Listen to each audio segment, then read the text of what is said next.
Ada memperbaiki mas. Iya. Orang-orang bilangnya Siapa itu sih? Itu sih kami. Tapi kita jadi di bawahnya lagi.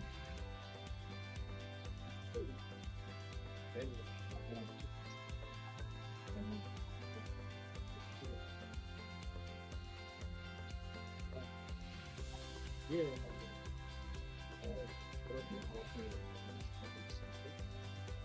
Bisa.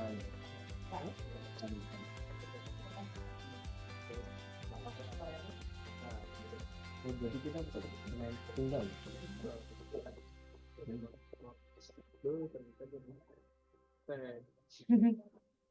Bikin pabrik. Pabrik cuma gambar itu doang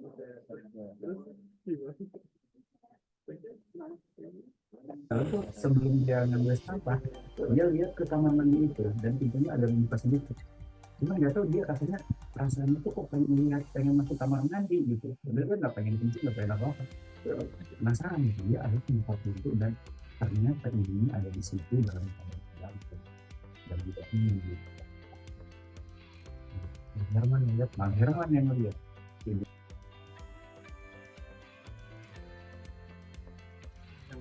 yang anggota pak.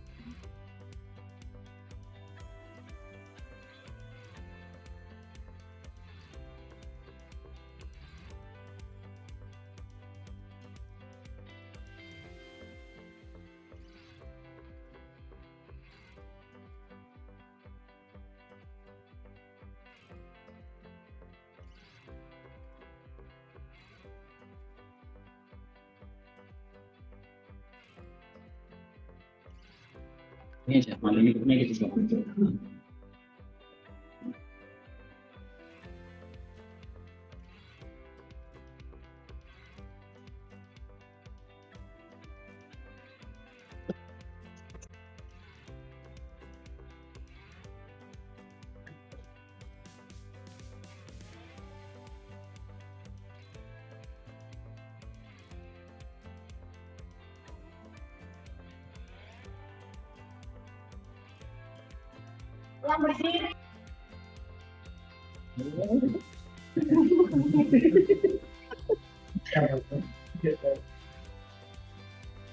BP ini mau sidang loh nanti.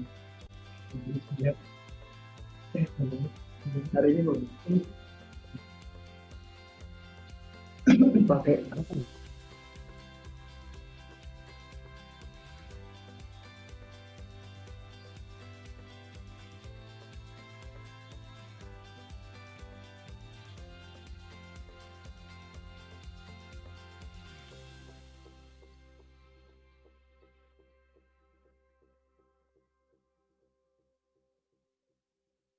Uang di sini banyak.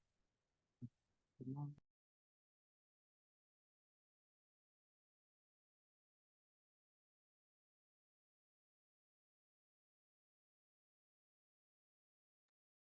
Oke, Bismillahirrahmanirrahim. Assalamualaikum warahmatullahi wabarakatuh. Salam sejahtera bagi Waalaikumsalam warahmatullahi wabarakatuh. salam sejahtera bagi kita semua. Shalom, Om Swastiastu, Namo Buddhaya, salam kebajikan. Kepada yang terhormat Bapak Media Persada selaku Manager of Engineering dan yang terhormat Bapak Muri Yuwono selaku Manager of Finance. Dan yang kami hormati para peserta COP Meet the Engineer yang telah menyempatkan hadir pada kesempatan kali ini. Kami ucapkan banyak terima kasih kepada para peserta dan tamu undangan lainnya yang telah hadir pada acara Meet the Engineer Februari 2024. Sebelum kita mulai acara nih, seperti biasa kita buka pakai pantun. Kalau saya bacakan pantunnya jangan lupa bilang cakep ya. Naik bukit bawa majalah, santai sejenak di atas jerami. Perkenalkan saya Prita Nuribda, pemandu acara pada hari ini. Selamat datang di acara Meet the Engineer Februari 2024. Seperti yang kita tahu, Meet the Engineer merupakan program subdivisi Engineering Infrastructure Subdivision yang bertujuan untuk sharing knowledge and experience dengan teman-teman proyek nih, dengan narasumber-narasumber yang Masya Allah hebat-hebat banget. Meet the Engineer kali ini kita akan membahas a glance of WTP and WWTP design dan proyek duplikasi jembatan Kapuas. Selanjutnya, sebelum kita mulai acara, kita akan menyanyikan lagu Indonesia Raya yang akan disambung dengan Marswika. Kepada hadirin dimohon untuk duduk tegap sempurna.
Gantian.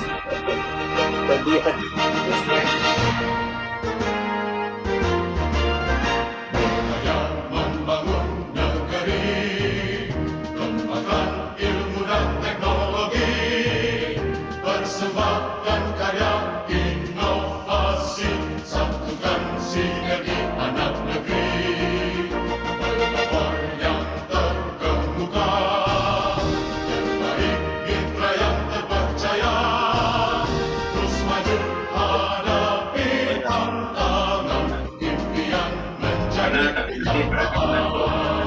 Wijaya karya terkemuka,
Oke, sebelum masuk ke sambutan dan inti acara, alangkah baiknya kita berdoa terlebih dahulu.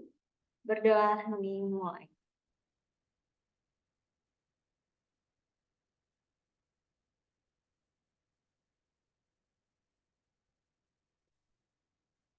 Selesai. Selanjutnya yaitu sambutan oleh Manager of Finance kepada Bapak Muri. Kami persilahkan.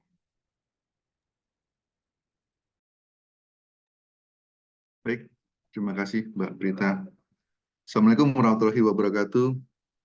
Waalaikumsalam Selamat warahmatullahi pagi, wabarakatuh. Bapak-bapak, Ibu-ibu semua, Mas-mas, Mbak-mbak. Ya, terima kasih juga sini Pak Media, ada Pak Ekomar juga dari manajemen, serta seluruh teman-teman ya. Bahkan tak lihat ada juga yang non-engineering juga ada yang gabung juga ya. Baik, makasih saya dikasih kesempatan untuk ngasih pembukaan di kegiatan kita di pagi hari ini, Meet Engineer ya. Meet Engineer ini mungkin udah meet yang keberapa, mungkin ada yang tahu, ada yang ingat? 6. Keberapa Mbak? Ke-6. Ke-6 ya. Ke-6 dari rentang waktu berapa lama ini? Pertama kali bulan apa? Dari bulan Agustus. Bulan Agustus ya. Dari bulan Agustus, bulan ke-8, sekarang bulan ke-2, berarti udah 6 bulan, berarti hampir tiap bulan ya dilakukan adalah Meet Engineer. Ya, saya terkesan sekali ya dengan kegiatan Meet Engineer ini, dan ini juga merupakan bagian dari program Change Leader kita ya. Di Infra 2, salah satunya adalah Meet the Engineer.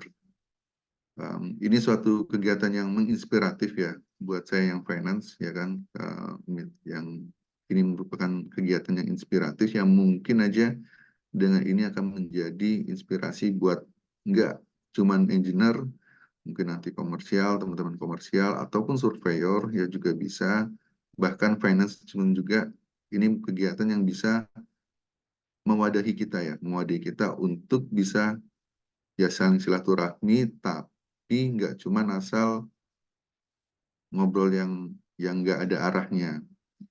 Ya, tentunya kegiatan engineers-nya ada tema, ada topik, dan terarah, dan bisa menjadi suatu pembelajaran ya, sharing knowledge juga dari masing-masing unit kerja.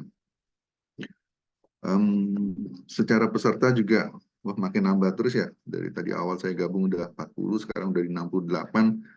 Beberapa sih udah ada yang saya kenal dan beberapa juga masih belum kenal. Mungkin saya kenal juga buat yang belum kenal, salam kenal. Ya, mewakili Pak Asrofin dari manajemen divisi Infra 2. Selamat bermeet Ria. Nah, ini ada Pak Asrofin. Izin Pak As, saya ngasih speech dulu Pak As. Mungkin nanti Monggo Mas. ya. Dari tadi Mas. Monggo. Ya, kegiatan engineering tetap harus kita teruskan, bahkan bisa kita kembangkan nggak cuma di lingkup engineering, dan semoga bisa menginspiratif ya buat teman-teman adcon, teman-teman keuangan juga, teman-teman komersial, ataupun hal topik-topik yang nggak melulu terkait project yang fokus ke engineering dan sebagainya, itu bisa kita kembangkan. Mungkin itu dari saya. Semangat, tetap semangat. Terima kasih buat Pak Media dan tim Engineering Pusat, Engineering Divisi Infra 2 yang memotori ini. Semoga kegiatan ini bisa menjadi inspiratif dan program Change Leader kita tetap konsisten untuk kita tetap jalankan. Terima kasih, semangat pagi dan selamat bermeet engineer ya.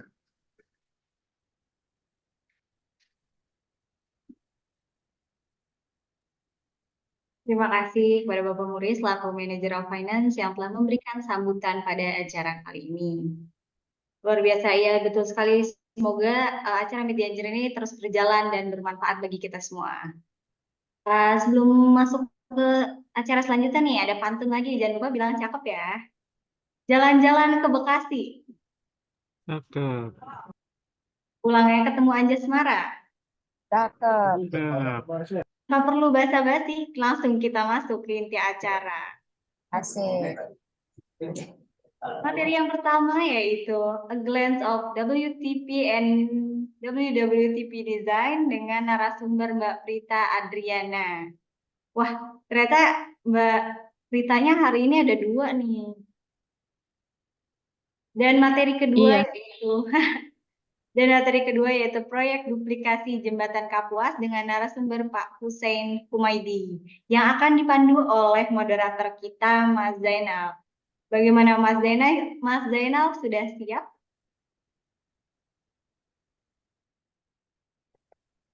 Siap, Mbak Prita. Itu yang Dengar kan suaranya? kemarin kan mau ditawarin. Kedengeran. Baik. Kepada Mas Zainal kami persilahkan. Baik. Assalamualaikum warahmatullahi wabarakatuh. Salam sejahtera buat kita semua. Yang terhormat Pak Media Persada selaku Manager of Engineering, Pak Mure selaku Manager of Finance, ada Pak Eko selaku Manager of PCP dan juga teman-teman koordinator. Terima kasih sudah bergabung dan mensupport acara pada pagi hari ini. Ada juga alhamdulillah ada Pak SPV sudah berkenan bergabung di sela-sela kesibukannya. Terima kasih Pak sudah mensupport acara pagi hari ini. Kemudian yang terhormat yang kita tunggu-tunggu sharingnya para narasumber yang sangat luar biasa yang telah meluangkan waktu untuk sharing berbagi ilmu pada kita semua. Kita mengucapkan terima kasih yang sebesar-besarnya dan juga yang kami cintai para peserta Meet the Engineer episode 6. Kalau di layar Zoom ada 73 peserta ya, ini yang belum yang Zoom bar atau Zoom bareng ini lebih banyak lagi, mungkin di atas 100. Selamat bergabung dan menikmati acara pada pagi hari ini. Acara Meet the Engineer episode 6 ini masuk dalam programnya Akhlak Change Leader Divisi Infra 2 yang salah satu tujuannya diharapkan untuk bisa mendorong peningkatan kompetensi pada insan Wika. Oleh karena itu dimohon teman-teman semua dapat mengikuti acara pada pagi hari ini sampai dengan selesai acara. Langsung saja untuk pada pagi hari ini kita bagi ada 2 sesi, yaitu sesi pertama dan sesi kedua. Mukanya Mas belum tampil, biar seru kelihatan muka Mas Zainal nih.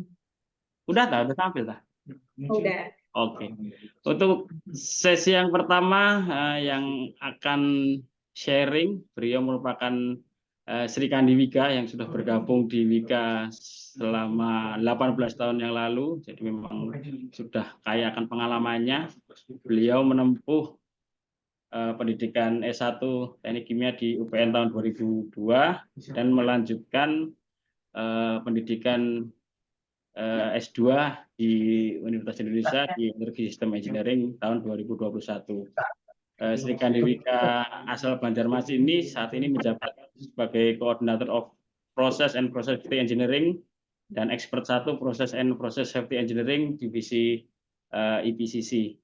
Beberapa proyek yang sudah ditangani beliau, di antara ada Second Balongan Jakarta Pipeline, kemudian ada PLTU 2 Sulawesi Utara 2 kali 25 MW, ada PLTU Ketapang Kalimantan Barat 2 kali 10 MW, ada PLTG Kaltim 2 kali 50-60 MW, package 4 fixed power plant PLTMG Maumere 40 MW dan juga PLTMG Bima 50 MW dan PLTMG Sumbawa 50 MW. Sangat banyak sekali pengalaman beliau yang bisa kita serap pada pagi hari ini. Baik, kita sapa dulu. Selamat pagi Mbak Prita. Apakah sudah bisa bergabung? Ya, selamat pagi Pak. Terima kasih. Gimana kabarnya Pak? Sehat? Alhamdulillah sehat. Kalau di pusat ini lagi mendung sendu nih, tapi semangatnya teman-teman di proyek masih membara untuk sharing dan menerima ilmu dari Mbak Prita. Iya Pak. Baik, untuk pagi hari ini Mbak Prita akan sharing judul yang tadi sudah disampaikan Mbak Prita juga, ini double Mbak Prita ini buat hari ini, yaitu A Glance of WTP and WTPP Design. Materi ini tentang desain water treatment plant dan waste water treatment plant, dan juga ini juga relate dengan beberapa proyek di Infra 2 ya. Jadi ada IPAL IKN, ada Spam Minasata juga. Jadi ini teman-teman project bisa diskusi atau tanya jawab dengan ahlinya, dengan Mbak Prita. Baik, langsung saja kepada Mbak Prita, waktu dan layar kami persilahkan. Ya, terima kasih Pak. Assalamualaikum warahmatullahi wabarakatuh. Selamat, selamat pagi, salam sejahtera untuk kita semua. Yang terhormat Bapak SPV dari Infra 2, yang terhormat Bapak Media Persada, yang terhormat Bapak Muri Hiwono, serta rekan-rekan Engineering Infra 2, Engineering IPCC, dan rekan-rekan QS IPCC sekalian. Tak lupa saya ucapkan terima kasih kepada rekan-rekan yang sudah hadir pada pagi hari ini, serta terima kasih juga kepada rekan-rekan Engineering Infra 2 atas kesempatan yang diberikan pada saya untuk berbagi tentang desain water treatment plan dan wastewater treatment plan. Baik, langsung saja saya mulai menjelaskan materi saya yang berjudul A Glance of Water Treatment Plan and Wastewater Treatment Plan Design. Baik, ke slide berikutnya. Oke, sebelumnya saya akan, maaf, ke yang definisi dulu.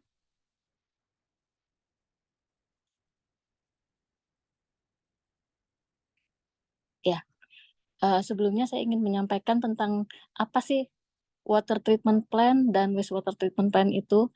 Mungkin sebenarnya sudah banyak yang tahu ya apa itu water treatment plan atau wastewater treatment plan. Jadi sini saya mencoba merefresh lagi. Jadi water treatment plan itu adalah instalasi pengolahan air untuk mengubah air tidak layak konsumsi menjadi air yang aman untuk dikonsumsi oleh manusia atau sesuai kebutuhan air untuk proses industri dengan cara menghilangkan segala bahan berbahaya seperti mikroorganisme atau zat kontaminan sejenis dalam air yang mungkin dapat membahayakan kesehatan manusia melalui proses fisik, kimia, dan biologi untuk memurnikan air. Untuk sumber airnya sendiri atau air baku WTP ini berasal dari air sungai, air sumur, dan air laut. Nanti di slide berikutnya saya akan menjelaskan apa perbedaan dari ketiga air baku ini.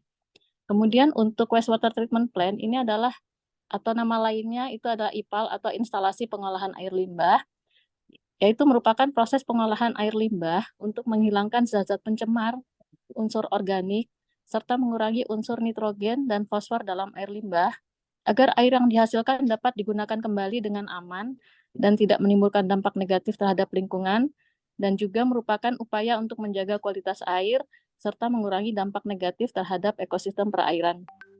Jadi WWTP ini hasilnya bisa langsung dibuang atau direcycle kembali untuk digunakan di dalam plan itu. Untuk sumber air limbah ini berasal dari air limbah industri. Jadi yang saya jelaskan dalam materi saya ini nanti adalah sumber WWTP yang berasal dari air limbah industri yang bersumber dari proses utama, kegiatan pendukung, dan kegiatan lain yang menghasilkan oily water, serta air lindi dari tempat pemrosesan akhir sampah. Jadi ini ada tender terkait pengolahan sampah, dan di dalamnya ada juga IPAL untuk mengolah air lindi yang terbawa oleh sampah itu sendiri. Baik, lanjut ke slide berikutnya.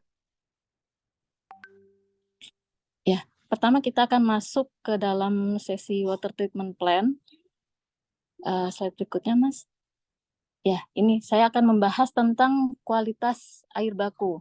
Jadi yang pertama, ini saya akan menjelaskan tentang kualitas air sungai.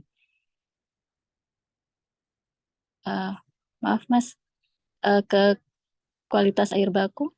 Ya, ini saya ambil dari kualitas air sungai Mahakam.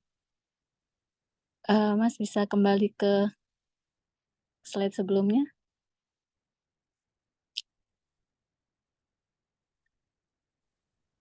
Ya, ini yang saya ambil adalah kualitas air sungai Mahakam dari proyek saya yang tadi sudah dijelaskan di awal, PLTG Picking yang terletak di Tanjung Batu, Kalimantan Timur. Jadi di sini yang saya garis bawahi adalah electrical conductivity. Di sini nilainya sebesar 26 mikrosiemens per sentimeter dan ada juga total dissolved solid atau TDS kurang dari 18 mg per liter atau 18 ppm, dan ada juga total suspended solid kurang dari 63 mg per liter atau ppm. Jadi mungkin sebelumnya saya akan menjelaskan apa itu electrical conductivity, TSS, dan TDS. Jadi yang pertama, electrical conductivity ini adalah ukuran dari kemampuan larutan untuk menghantarkan arus listrik. Jadi semakin banyak garam-garam terlarut yang dapat terionisasi, maka makin tinggi pula nilai konduktivitasnya. Nilai conductivity ini berhubungan erat dengan nilai padatan terlarut total atau TDS. Jadi nilai TDS ini sama dengan faktor tertentu dikalikan electrical conductivity. Jadi di sini kita bisa pakai faktor 0,7. Jadi nilai TDS itu akan lebih kecil dibanding electrical conductivity-nya. Nanti kita akan bandingkan perbedaan nilai conductivity antara air sungai, air sumur, dan air laut. Karena conductivity ini merupakan atau menunjukkan kandungan ion-ion di dalam air, maka ini identik dengan air laut sebenarnya. Jadi kalau di sini electrical conductivity-nya rendah karena memang sumber yang pertama ini adalah sumber air sungai. Jadi electrical conductivity-nya itu rendah. Kemudian untuk total suspended solid-nya ini 63 ppm. Untuk air sungai ini memang lebih cenderung ke total suspended solid-nya. Karena total suspended solid ini adalah padatan yang terlarut atau terdapat pada larutan namun tidak terlarut. Jadi dapat menyebabkan larutan menjadi keruh. Jadi misalkan air sungai itu kelihatan keruh, maka nilai TSS-nya itu besar. Jadi kita bisa mengambil acuan dari nilai TSS. Kalau misalkan nilai TSS-nya itu besar, maka air sungai itu keruh. Banyak larutan atau banyak kotoran atau pengotor di dalam air sungai itu, sehingga perlu pengolahan lebih lanjut.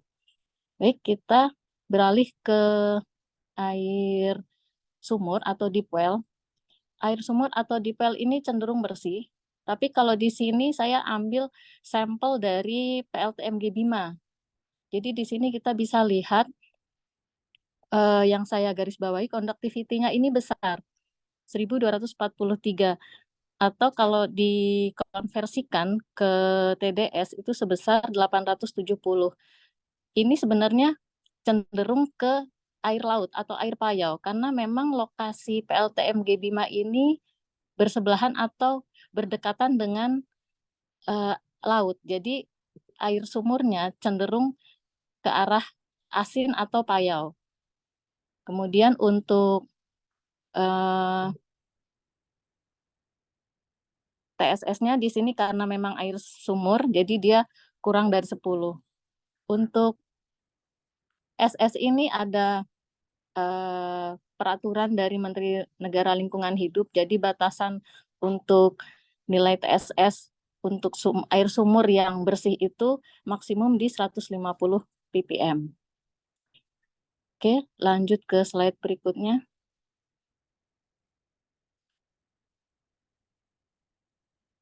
Ya, yang terakhir ini adalah air laut. Ini sampel dari PLTU Palu. Jadi di sini kita bisa lihat perbandingan dari dua sampel sebelumnya. Kalau tadi air sungai dan air sumur atau deep well, di mana conductivity atau TDS-nya rendah, di sini kebalikannya. Karena air laut, jadi nilai TDS dan conductivity-nya besar. Di sini TDS di rentang 36.000 ppm, kemudian conductivity-nya di 52.000 mikro MHO. Jadi di sini kita bisa lihat nilai TDS besar ini membuktikan bahwa memang sesuai dengan karakteristik air laut. Kemudian TSS-nya rendah, di sini di rentang 2 hingga 3. Jadi memang sampel pengambilan ini diambil 3 titik dengan ketentuan kedalaman tertentu sesuai dengan arahan dari lab yang kita gunakan. Untuk TDS yang rata-rata dari air laut di Indonesia itu berkisar antara 50.000 hingga 60.000. Jadi memang ini sudah maksudnya memang sudah sesuai untuk karakteristik air laut. Oke, lanjut ke slide berikutnya.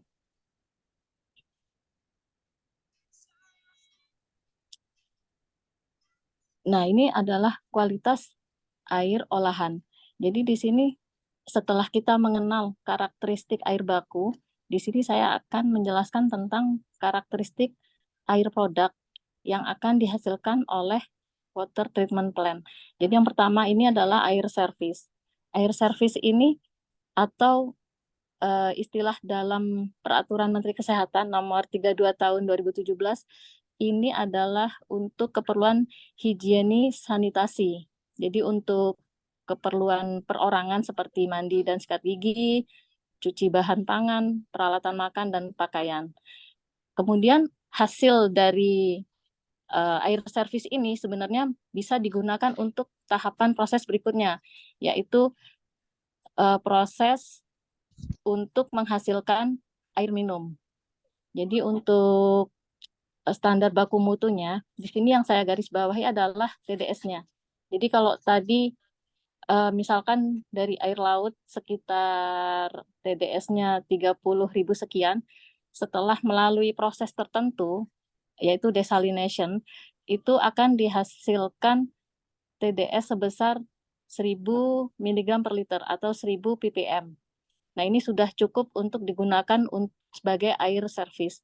Selain itu juga ada beberapa parameter atau kriteria lain seperti kekeruhan, warna, suhu, rasa, bau, kemudian ada juga parameter biologi.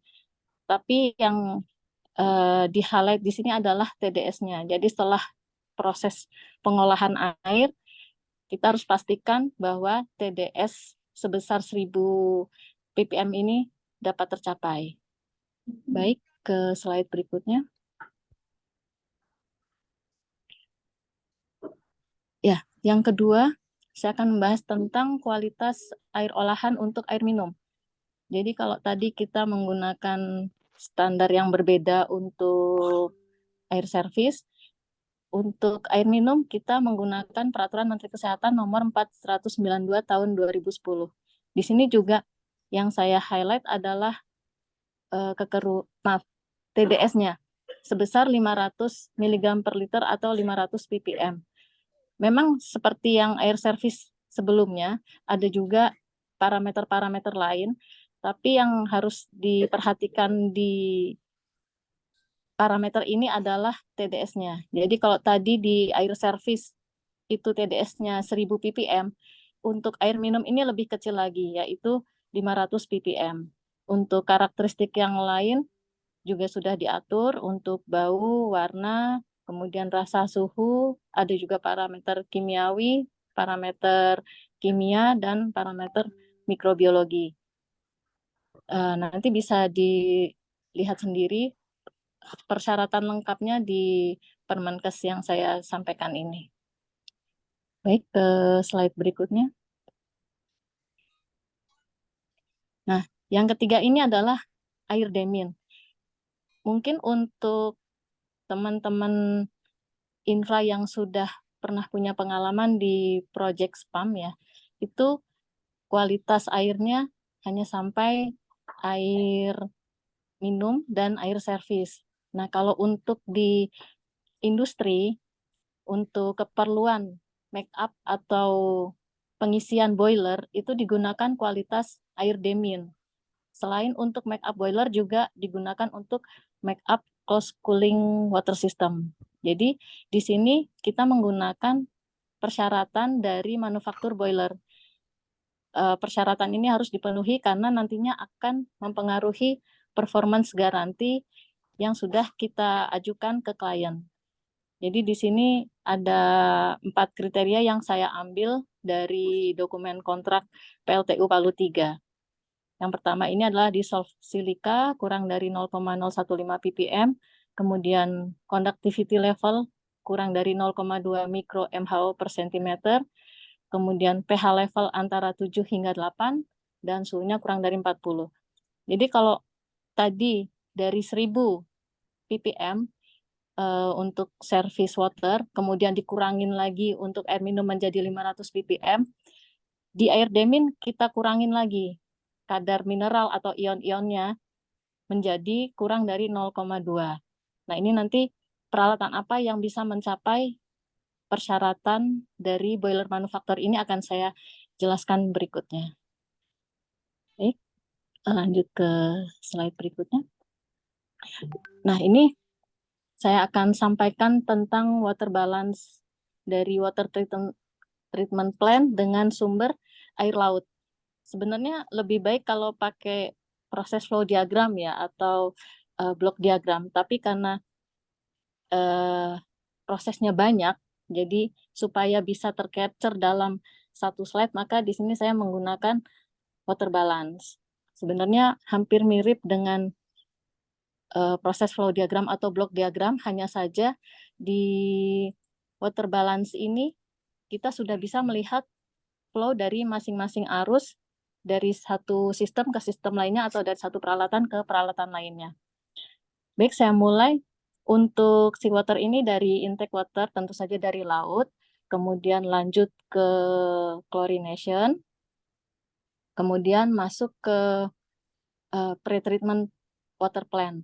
Jadi di sini intake water ini juga dicabangkan ke circulating water untuk menghemat kapasitas WTP yang akan digunakan, yang otomatis nantinya akan menghemat biaya untuk pengadaan water treatment plant.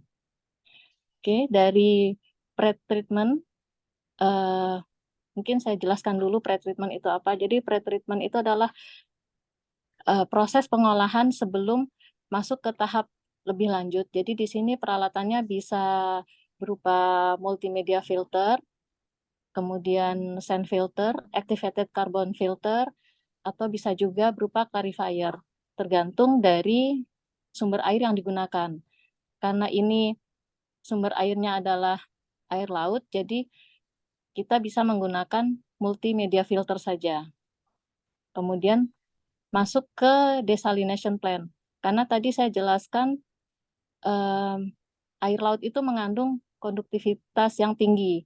Jadi kita harus menghilangkan kandungan garamnya atau kandungan mineralnya terlebih dahulu di treatment awal, ini dengan menggunakan SWRO.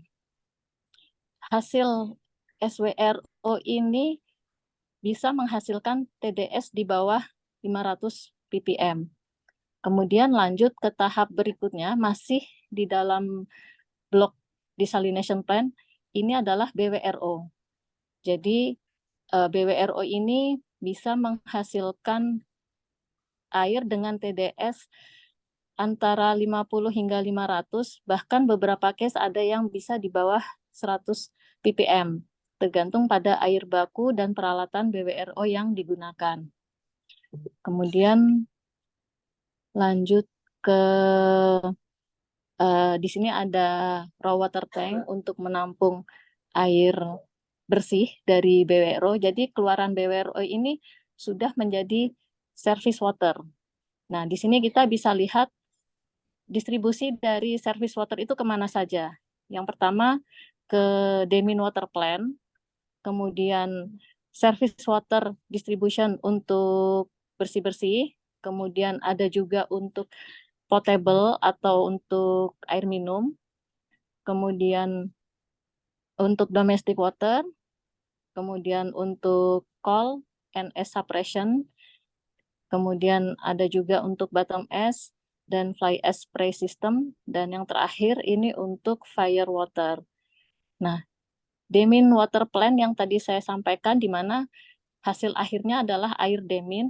Ini peralatannya terdiri dari anion exchanger, cation exchanger, dan mixed bed exchanger. Kalau di sini hanya mixed bed exchanger saja, memang itu tergantung dari desain. Jadi ada yang cukup dengan mixed bed, ada yang lengkap, ada anion, cation exchanger, dan ada mixed bed exchanger. Tergantung dari desain yang ditawarkan oleh vendor dan juga kualitas air demin yang diinginkan.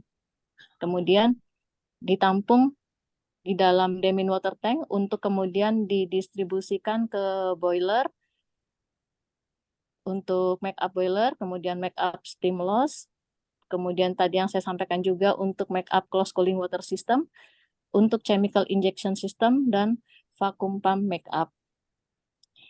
Oke, jadi kalau misalkan dari air laut untuk menghasilkan service water itu cukup sampai BWRO saja. Tapi kalau misalkan ada keperluan untuk air demin, maka perlu ada penambahan demin water plant. Kemudian nanti untuk potable-nya atau untuk air minum nanti kita bisa menggunakan UV. Ke slide berikutnya. Ya, yang berikutnya saya menjelaskan tentang PFD atau proses flow diagram untuk water treatment plant dengan air baku air sungai. Jadi di sini air dari sungai kemudian dipompa menggunakan water intake pump masuk ke dalam water pretreatment. Di sini menggunakan clarifier karena tugas atau fungsi clarifier ini adalah untuk mengurangi TSS atau total suspended solid. Kemudian hasilnya akan ditampung di water storage basin dan untuk selanjutnya didistribusikan untuk keperluan potable water, kemudian ada juga untuk make up water pump, service water pump, kemudian untuk fire water. Jadi tadi tidak ada SWRO dan BWRO. Di sini lebih sederhana, hanya membutuhkan clarifier saja. Karena dengan clarifier TSS dari air baku sudah mampu dikurangi sesuai dengan persyaratan dari Permenkes. Oke, lanjut ke PFD yang deep well. Ya, ini proses flow diagram untuk water treatment plant dengan sumber air dari sumur atau deep well. Jadi kurang lebih sama untuk intake. Di sini ada intake water pump, kemudian ditampung dulu di raw water storage pond, kemudian dipompa ke water pretreatment plant. Di sini menggunakan MMF atau multimedia filter. Kemudian masuk ke BWRO.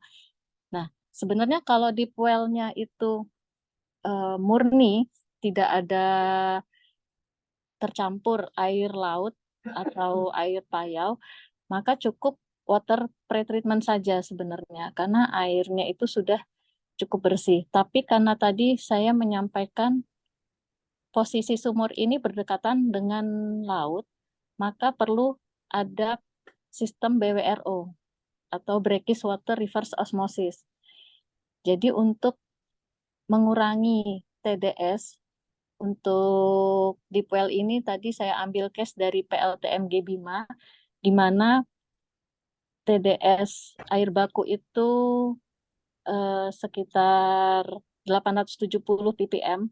Nah, ini akan dikurangin menjadi di bawah sekitar 10 ya. Kemarin persyaratan dari gas engine manufaktur, sehingga tidak cukup jika hanya menggunakan water pretreatment saja. Di situ harus ada sistem BWRO. Kemudian hasil dari BWRO ini ditampung di water tank, kemudian didistribusikan dengan fresh water pump untuk penggunaan service water ke toilet, dapur, masjid, dan keperluan lainnya. Kemudian untuk keperluan proses atau fasilitas utama ini dipompa dengan menggunakan BWRO transfer pump menuju combined service atau firewater storage tank untuk kemudian didistribusikan ke separator loop oil, diesel separator, radiator washing, dan kompresor washing. Jadi di sini desain pada PLTMG Bima ini kami menggunakan satu tangki di mana kombinasi antara service water dan firewater dijadikan dalam satu tangki supaya lebih hemat biaya. Baik, ke slide berikutnya.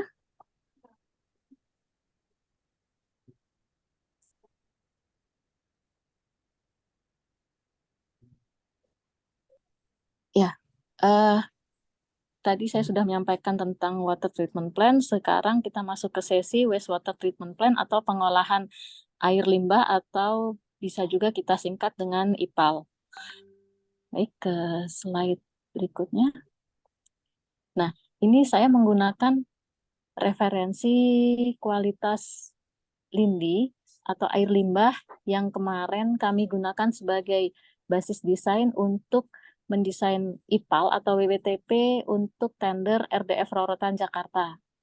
Jadi di sini ada 3 kolom. Yang pertama ini landfill umur kurang dari 2 tahun. Jadi landfill ini adalah timbunan sampah, sebenarnya bukan sampah segar ya. Tapi di sini landfill ini dibagi menjadi 2 kriteria. Yang satu kurang dari 2 tahun dan yang satu lebih dari 10 tahun. Jadi memang ada timbunan sampah yang sudah lama. Kemudian ada juga nilai tipikal. Nah, di sini kami menggunakan nilai tipikal untuk basis dalam mendesain WWTP. Jadi di sini yang di-highlight ada 3, yaitu BOD, COD, dan pH. Jadi untuk landfill umur kurang dari 2 tahun, jadi sampah yang diolah di RDF Rorotan ini memang kriteria sampah segar ya. Jadi bisa dikategorikan ke dalam landfill umur kurang dari 2 tahun. Jadi karena di sini diberikan range 2.000 sampai 30.000, kita bisa mengambil nilai tipikal atau mungkin rata-rata sebesar 10.000 ppm. Kemudian COD-nya antara 3.000 hingga 60.000, kita ambil tipikalnya 18.000 ppm. Kemudian pH antara 4,5 sampai 7,5, kita ambil di 600 ppm.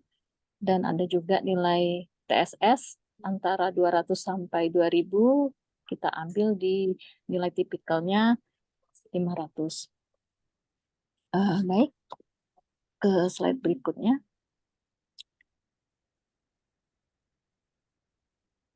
Nah, ini adalah persyaratan baku mutu air limbah atau air lindi yang diolah, dan sebelum dibuang ke media harus dipastikan harus sesuai dengan Peraturan Menteri Lingkungan Hidup dan Kehutanan Nomor 59 Tahun 2016. Jadi di sini parameternya ada pH dengan nilai 6 sampai 9, kemudian BOD 150 ppm, COD 300 ppm, nilai TSS-nya atau suspended solid-nya 100 ppm, nitrogen totalnya 60 ppm. Oke, lanjut ke slide berikutnya. Ya, ini adalah proses flow diagram dari wastewater treatment plant untuk RDF Rorotan yang kemarin kami desain. Oke, sebentar. Ya, yang pertama kita bisa lihat untuk sumber air limbah dari Sampit trafo. Jadi di trafo itu ada sampit untuk menampung ceceran loop oil dari trafo. Nah, karena ini mengandung minyak, maka tidak bisa langsung dibuang ke lingkungan. Harus diolah terlebih dahulu. Jadi pertama ditampung di equalization pond, kemudian dialirkan ke oil separator untuk memisahkan antara minyak dan air. Untuk minyak ditampung di dalam drum tank, kemudian airnya dialirkan ke neutralizing pit untuk dinetralkan pH-nya. Jadi di sini nanti akan ada injection alkali atau basa dan asid atau asam supaya pH-nya netral. Kemudian hasil olahan air limbah ini bisa dibuang ke drainase. Oke, lanjut ke slide berikutnya.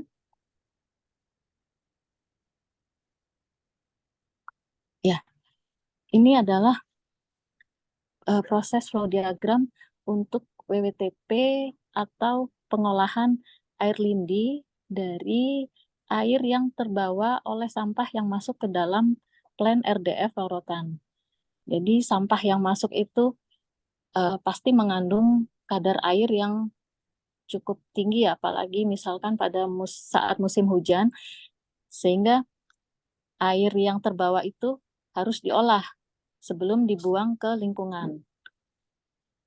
Jadi air yang terbawa dalam sampah itu akan ditampung di dalam sampit yang kita letakkan di dalam bunker. Jadi air yang terbawa dalam sampah itu akan mengalir secara graviti ke dalam sampit di dalam bunker, kemudian dialirkan ke area IPAL. Jadi area IPAL ini terdiri dari bak ekualisasi. Oke, kemudian masuk ke dalam ozone treatment dan UV reaktor. Jadi fungsi dari UV atau ozonization ini adalah untuk mengoksidasi dan mengurangi kandungan organik serta anorganik, patogen, serta komponen yang menyebabkan bau. Sehingga wastewater ini bisa lebih aman untuk dibuang drainase atau ke lingkungan. Kemudian lanjut ke tahapan berikutnya yaitu carbon filter. Jadi carbon filter dan sand filter ini juga fungsinya kurang lebih mirip dengan yang ada pada water treatment. Jadi untuk menyaring kotoran yang tersuspensi supaya nilai TSS-nya lebih kecil dan dapat diterima. Kemudian masuk ke dalam bak denitrifikasi. Fungsi denitrifikasi ini adalah untuk mengurangi kadar nitrogen. Jadi kalau tadi sebelumnya saya menyampaikan salah satu persyaratan air lindi yang dibuang itu ada kadar N total. Nah, ini salah satu fungsi dari peralatan denitrifikasi ini adalah untuk mengurangi kadar nitrogen, karena kadar nitrogen yang berlebih dapat mengakibatkan ketidakseimbangan ekologi dan kerusakan lingkungan. Kemudian di dalam bak denitrifikasi ini dilakukan adjustment pH dan dosing atau injection dari SMBS. Jadi untuk SMBS ini untuk menghilangkan sisa klorin yang terkandung di dalam air limbah, kemudian mencegah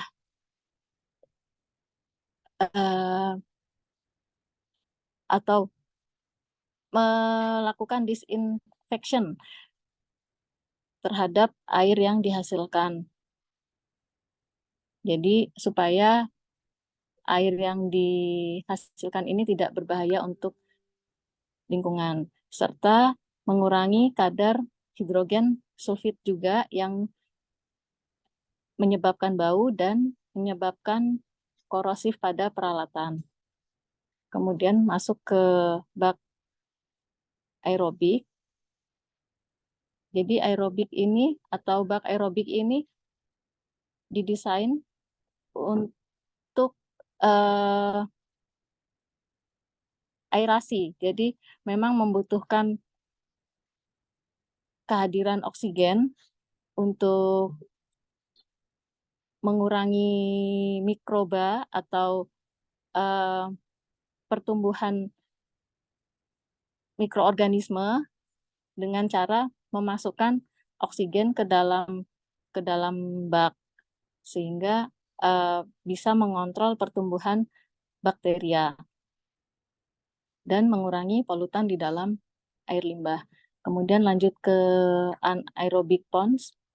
Kalau di aerobik itu membutuhkan udara, kalau anaerobik ini kebalikannya. Jadi di sini oksigen free untuk sama juga untuk mencegah mikroorganisme, dan satu lagi fungsinya untuk mengurangi kadar biochemical oxygen demand atau BOD, karena BOD ini juga dipersyaratkan di dalam baku mutu air lindi yang dibuang.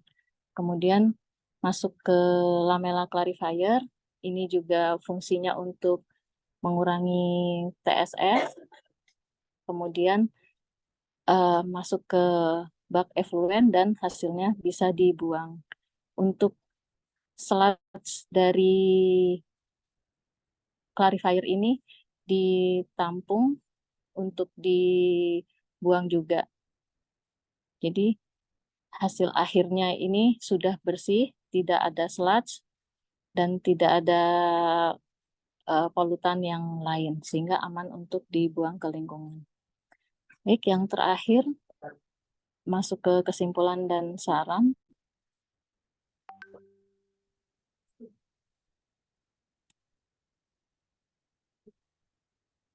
Ya, jadi tadi saya menyampaikan urutan mulai dari air baku, kemudian kualitas air olahan, kemudian apa saja sistem atau peralatan yang bisa digunakan. Karena memang kualitas air baku dan kualitas air olahan itu sangat menentukan sistem yang akan kita pakai dan peralatan apa yang bisa digunakan untuk mencapai hasil yang diinginkan atau yang kita garansikan ke klien. Demikian juga untuk WWTP juga sama. Jadi kita harus mengecek kualitas air yang akan kita olah atau air limbahnya. Kemudian kita pastikan bahwa sistem yang kita desain itu mampu menghasilkan air produk atau air olahan yang sudah aman untuk dibuang ke lingkungan atau misalkan ingin digunakan kembali. Nah, saran saya, jadi memang pada saat kita melakukan desain, kita akan sampaikan ke vendor ya, bagaimana sistem yang paling efisien dan sesuai, baik dari segi performance, kualitas, dan harga. Kemudian vendor akan menawarkan ke kita, tapi sistem yang ditawarkan masing-masing vendor itu pasti beda, karena mereka punya sistem masing-masing dan mereka mampu menggarap sesuai sistem yang mereka tawarkan. Nah, di sini saran saya, jika memang kita mendapatkan penawaran yang variatif dari beberapa vendor, kita perlu mereview penawaran tersebut secara detail untuk memutuskan desain yang paling tepat dan efisien sesuai dengan persyaratan teknis dari klien dan regulasi lingkungan. Jadi kalau dari teknis sudah oke, performance sudah tercapai atau vendor mampu mencapainya dengan garansi, maka kita bisa memberikan rekomendasi ke tim SCM untuk melanjutkan dengan aspek komersialnya. Jadi kira-kira begitu sharing tentang desain WTP dan WWTP yang bisa saya sampaikan. Silahkan untuk sesi berikutnya, moderator.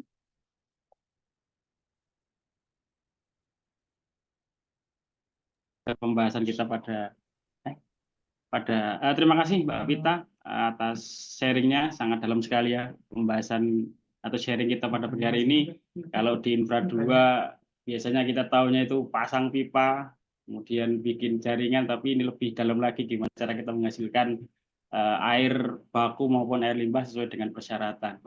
Kepada teman-teman peserta untuk sesi tanya jawab kita di sesi akhir nanti, untuk itu bisa juga lewat chat, kolom chat ya, bisa di di chat di situ, nanti kita bacakan di akhir session. Baik, untuk yang sharing yang kedua kita ada dari internal Infra 2 dari project duplikasi jembatan Kapuas ya, yang akan dipresentasi oleh Mas Husen. Mas Husen sendiri merupakan insan Wika yang memulai karir Wika tahun 2018, dimulai dari proyek jembatan Tumbang Sambah, kemudian ada proyek pembangunan terminal Kijing, kemudian sempat di perencanaan pengendalian proyek Departemen Operasi 5, kemudian sekarang beliau berpartisipasi dalam pembangunan jembatan Kapuas 1 MGC. Kita sapa dulu Mas Husen. Selamat pagi Mas Husen. Sudah Pagi Mas Zainal. Oke, alhamdulillah sehat ya kabarnya ya. Karena gimana? Alhamdulillah sehat. Di sini masih Sehat-sehat Mas, alhamdulillah. mendung menggelayut ya, di proyek kayaknya cerah ya di Kapuas.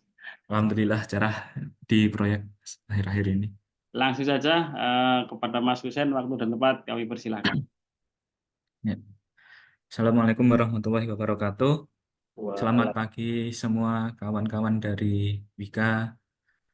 Izinkan saya dari proyek duplikasi jembatan Kapuas 1 menjelaskan sedikit. Mungkin ada beberapa juga dari Bapak-Bapak Ibu sekalian yang sudah pernah melaksanakan pekerjaan rangka baja.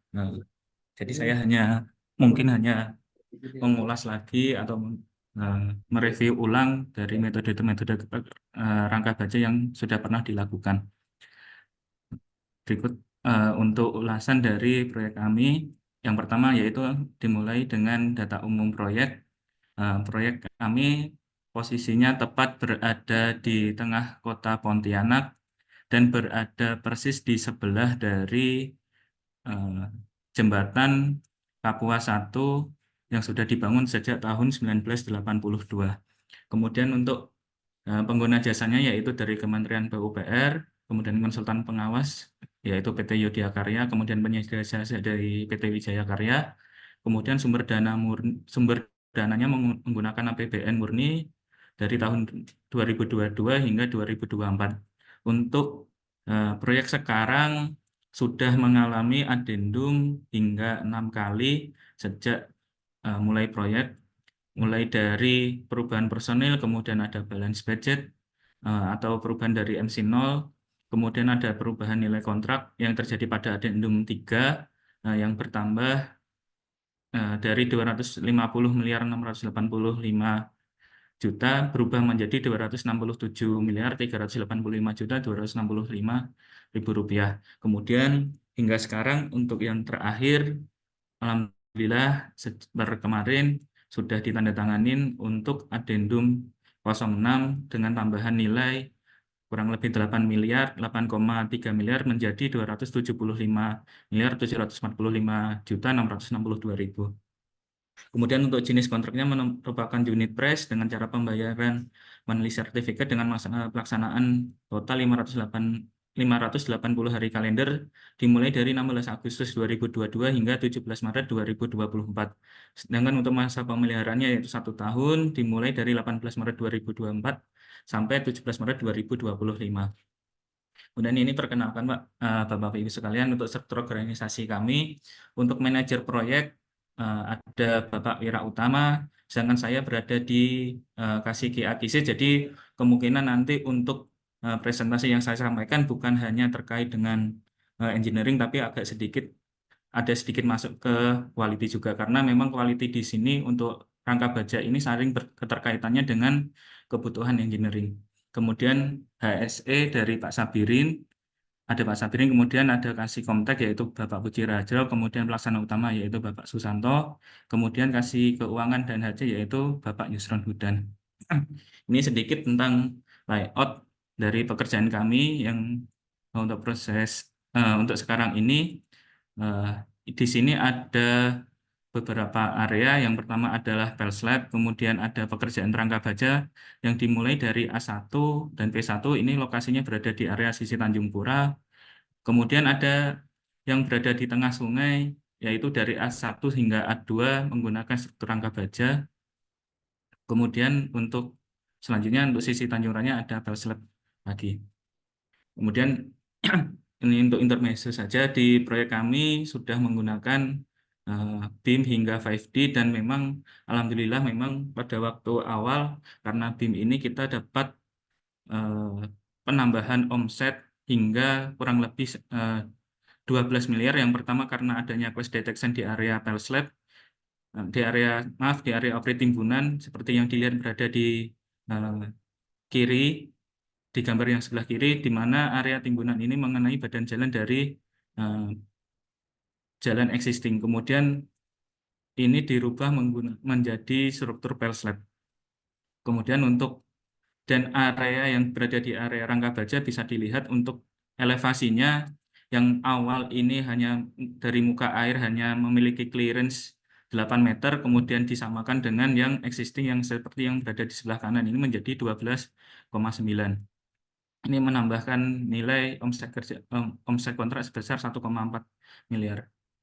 Kemudian kita langsung masuk ke materi. Yang pertama, untuk metode rangka baja kita mulai dari awal. Untuk kegiatan pengujian awal, yang pertama yang biasa kita lakukan, memang kalau misalnya untuk produksi rangka baja, tentu saja yang pertama adalah pengujian tarik baja. Ini yang sudah mesti kita lakukan untuk mengetahui nilai dari yield dan ultimate dari bahan bajanya, kemudian dari kekuatannya dan elastisitasnya. Kemudian ini saya tunjukkan untuk pengujian impact, ini yang juga kita lakukan kemarin di Biro Klarifikasi Indonesia. Ini fungsinya untuk mengetahui kegetasan dari material di suhu tertentu. Misalnya kalau kemarin kita lakukan hingga minus 20 derajat Celcius. Kemudian ini ada uji friksi. Uji friksi ini kan ada keterkaitan terkait desain dari kekencangan dari baut. Nah, dari hasil uji friksi ini kita dapat mengetahui bahwa slip maksimum ini kita menggunakan 4 baut dengan slip maksimum di sini bisa dilihat Bapak Ibu sekalian senilai 74.110 kg atau 74 ton untuk 4 baut yang dikencangkan dengan momen sebesar 900 Nm. Jadi ini yang bisa kita jadikan patokan. Jadi bukan hanya pada waktu awal kita melakukan uji kekencangan baut menggunakan itu saja Pak, kunci momen hingga dia mencapai clamping tertentu, tapi juga dilakukan hingga ke uji friksi. Jadi bisa dijadikan tolak ukur terhadap kekencangan baut yang sudah dilakukan.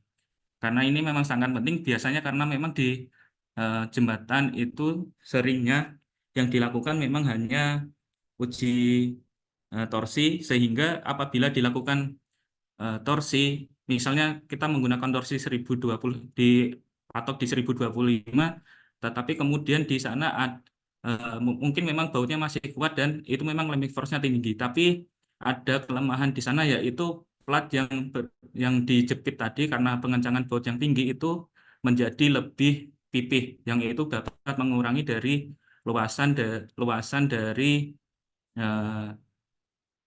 tumpu dari bautnya apabila baut itu sudah mulai kendor. Itu yang kita jaga apabila nanti misalnya di beberapa tahun kemudian tidak untuk menjaga apabila baut ini mulai ada yang kendor ketika dia sudah bekerja gaya tumpunya, daya tumpu tersebut masih mampu untuk menopang dari berat muatan yang berada di atas jembatan. Kemudian ada pengujian trial assembly, ini yang berfungsi untuk mengecek chamber fabrikasi dan kesesuaian lubang baut yang berada di jembatan. Dan alhamdulillah dari uji trial assembly ini tidak ditemukan mata gareng, kemudian chambernya pun juga sesuai. Nah, ini untuk pengujian DCP yang berada di lapangan ini kemarin kita lakukan karena untuk keperluan metode kerja yang mana pada waktu pelaksanaannya untuk metode kerja rangka baja yang di span pertama yang berada di area darat itu menggunakan perancah sehingga memang memerlukan pijakan dari perancah yang stabil dan kuat. Kemudian ini untuk checklist rangka bajanya, ini untuk pengecekan dimensi, kemudian dicek juga terhadap tebal galvanis, kemudian ada inspeksi terhadap kekencangan torsi baut. Kemudian ini untuk sekuens pekerjaannya. Untuk sekuens pekerjaan di sini kemarin kita dibagi menjadi 2 grup, yaitu pengerjaan yang berada di sisi Tanjung Pura atau di sisi kiri, kemudian ada di Tanjung Raya yang berada di posisi kanan, sehingga pekerjaannya bisa simultan dan bisa memotong waktu lebih cepat. Nah, untuk metodenya, untuk yang saya sampaikan tadi untuk area yang pertama, untuk span yang pertama yang berada di area abutment dan P1 dan area P6 dan A2 ini yang berada di darat, ini menggunakan metode perancah. Kemudian yang setelah itu kita sudah menggunakan link set atau dengan metode cantilever. Ini sekilas untuk metodenya, untuk videonya bisa dilihat Bapak Ibu sekalian.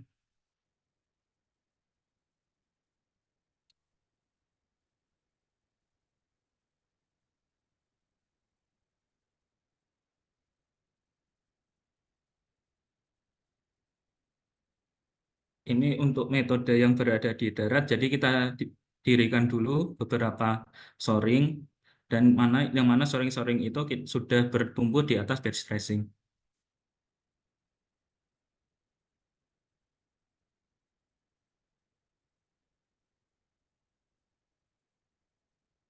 Jadi semua material memang kita dorong dari belakang ya, dari belakang slab kita dorong menggunakan troli, dengan kita akan menggunakan crane.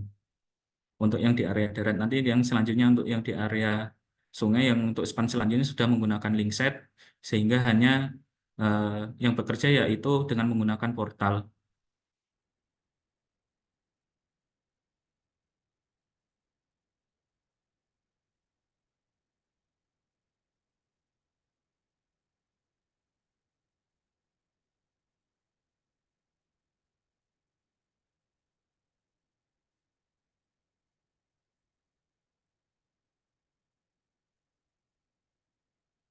Ini selanjutnya hingga span selanjutnya sehingga selesai.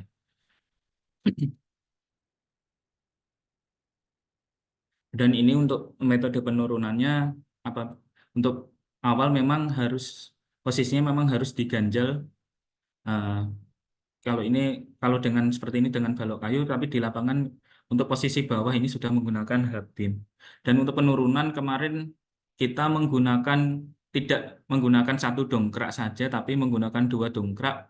Ini untuk antisipasi apabila nanti pada waktu penurunan ada salah satu dongkrak ini yang loss, sehingga tidak menyebabkan jembatan ini miring. Mungkin kalau miring, ini jembatan kondisinya masih aman, cuman untuk beberapa pekerja yang berada di bawah ini dapat menimbulkan bahaya. Entah itu terjepit atau terbentur oleh jembatan rangka. Kemudian ini saya sampaikan untuk analisa lifting rigging-nya. Yang pertama untuk area yang di darat menggunakan perancah, ini memang desain kita yang awal memang menggunakan PD8. Cuman pada waktu pelaksanaan tidak bisa kita lakukan karena di area darat ini banyak sekali obstacle, seperti kalau yang di area Tanjung Pura ini masih ada banyak makam yang berada di sisi bawah jembatan. Ini untuk gambarnya, untuk dokumentasi pelaksanaannya. Nah, ini bisa dilihat Bapak Ibu sekalian di sini. Jadi pada waktu pelaksanaan mau tidak mau kita harus melewati makam yang berada tepat di bawah jembatan. Nah, ini fungsi-fungsi shoring ini jadi tidak bisa full shoring seperti itu. Jadi ada beberapa yang dihilangkan kemudian diganti dengan shoring. Nah, untuk analisanya kemarin dari Subkon membantu kita untuk analisa shoringnya menggunakan Midas, dan ini digunakan hanya 2, sedangkan yang digambar mungkin ada 4 atau 3. Ini digunakan untuk pengecekan saja bahwa shoring ini sebenarnya sangat kuat sekali apabila hanya digunakan 2. Nah, ini untuk analisa crane, kita menggunakan crane dengan kapasitas 50 ton. Ini dapat berfungsi maksimum hingga radius 20 meter dan dengan panjang boom sampai 31 meter dengan radius 20 meter dan kapasitasnya 5,9 ton. Sedangkan berat totalnya untuk satu girder dengan berat terberat dan dengan ditambah material-material kecil paling besar yaitu 4,296 dikalikan dengan safety factor 1,2 sebesar 5,155 ton. Ini masih lebih kecil daripada SF dari crane.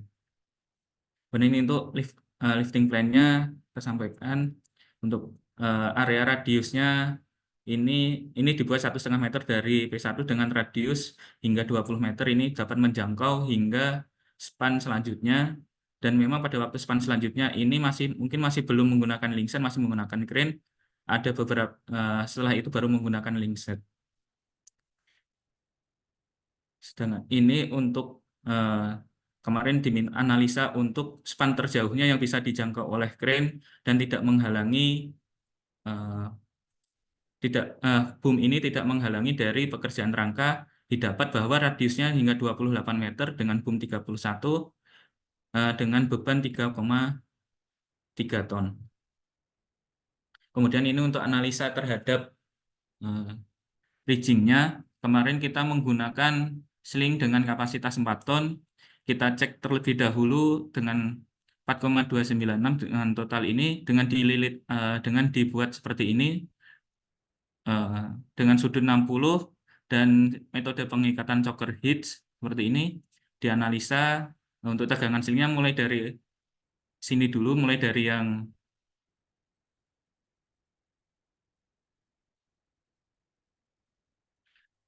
dari ini dulu dicek. Jadi didapat untuk masing-masing sling yaitu 2,48 ton, kemudian dicek terhadap lilitannya menggunakan choker hitch. Yang area sini didapatkan pada waktu di area sini yaitu hanya 1,55 ton dengan sudut 60 derajat. Sehingga menggunakan sling 4 ton yang berwarna merah ini cukup untuk mengangkat dari beban sebesar 4,296 kg.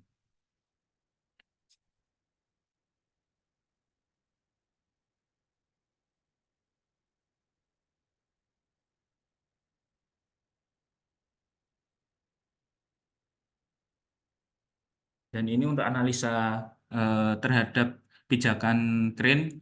Ini analisa seperti ini untuk sekedar informasi. Untuk analisa ini bisa didapatkan dengan melalui website. Mungkin nanti bisa dari teman-teman kalau misalnya ingin tahu dari reaksi yang berada di bawah track dari crane atau crawler crane ini bisa dicari menggunakan dengan ground pressure crane di halaman Google. Nanti keluar. Untuk sementara ini memang yang bisa mengeluarkan analisa ini hanya ada 2 crane, yaitu tipe Kobelco dan Manitowoc. Selain itu masih belum bisa, sehingga kemarin pada waktu pelaksanaannya kita masih menggunakan crane yang bukan Manitowoc. Cuman kemarin untuk analisanya ini saya gunakan dari tipe Manitowoc dengan kapasitas SCX 550 yang sama dengan crane yang kita gunakan, sehingga diperoleh ini nanti ground pressure-nya untuk area depan dan area belakang yang paling tinggi adalah 35,7 ton meter. Ini nanti dicek terhadap setelah didapat ini ground pressure-nya per meternya 14 ton per meter persegi pada kondisi swing 45 derajat. Ini masih dengan kondisi DCP di atas CBR-nya 6% ini sebenarnya masih kuat, cuman hanya saja pada waktu ini kita jaga-jaga di lapangan apabila turun hujan ini sehingga tetap digunakan plat untuk alas dari crane. Dan ini untuk analisa portal travelernya kalau menggunakan link set ini masih aman, untuk tegangan izinnya masih di bawah untuk tegangan perlunya masih di bawah tegangan izin sehingga mendapat SF-nya lebih dari 2.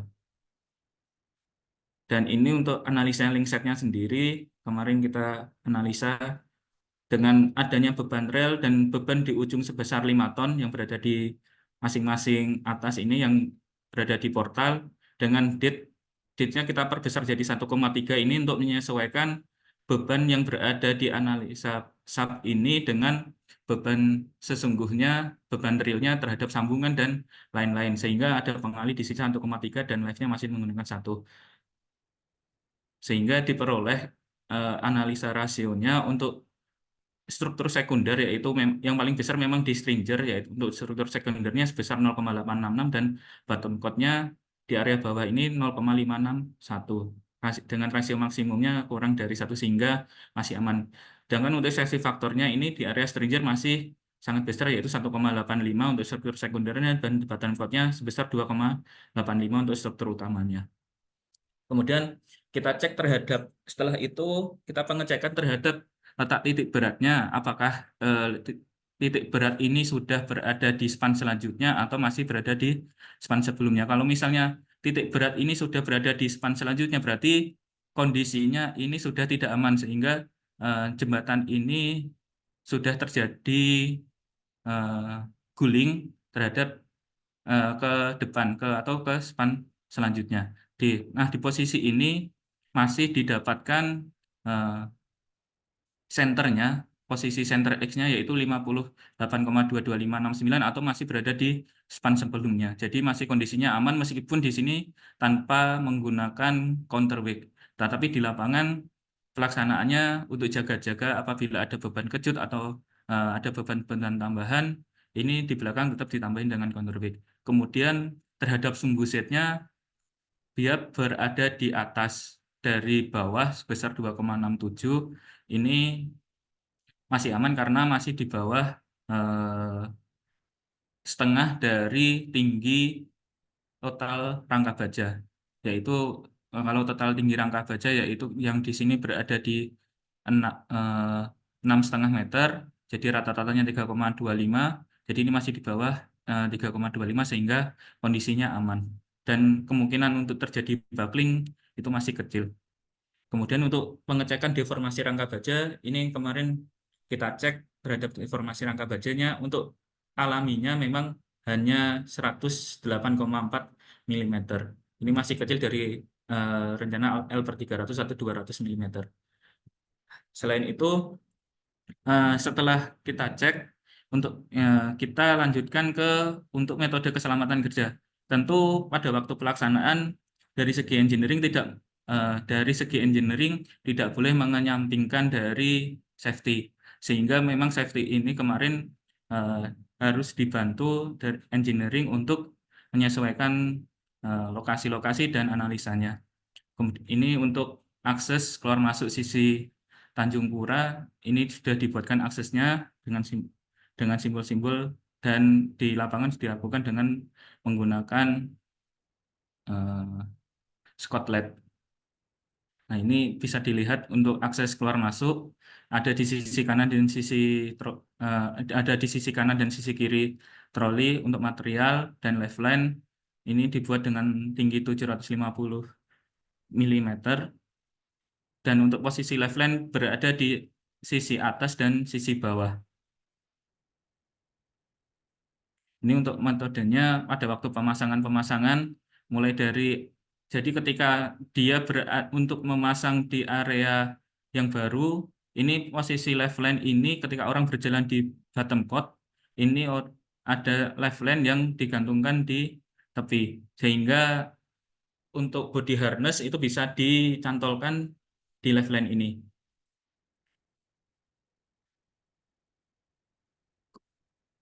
Dan ini untuk pemasangan posisi atas, ini menggunakan tangga. Dan ketika posisi di atas menggunakan tangga, ini posisi body harness memang diposisikan di tangga itu, yang mana tangga itu sudah dikakukan terlebih dahulu terhadap batang atasnya.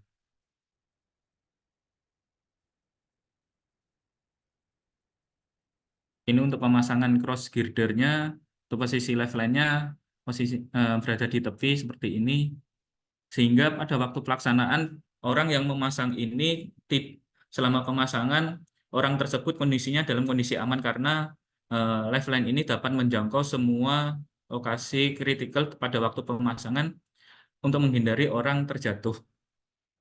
Dan ini ketika orang memasang stringer yang berwarna hijau ini posisinya lifeline ini dibuat melintang dari jembatan. Dan ini untuk analisanya kemarin kita analisa terlebih dahulu untuk lifeline, semua lifeline kita analisa di mana masing-masing lifeline ini dibuat dengan jarak 2,5 meter dengan tinggi 0,75 mili, 0,75 meter dengan bantuan tiang-tiang ini menggunakan besi dengan diameter 19 mutu BJTS 420A. Ini dimodelkan, nah di sini talinya memang saya modelkan tidak lurus karena apabila tali ini dibuat lurus, tali ini bisa memberikan tekanan tarik sendiri yang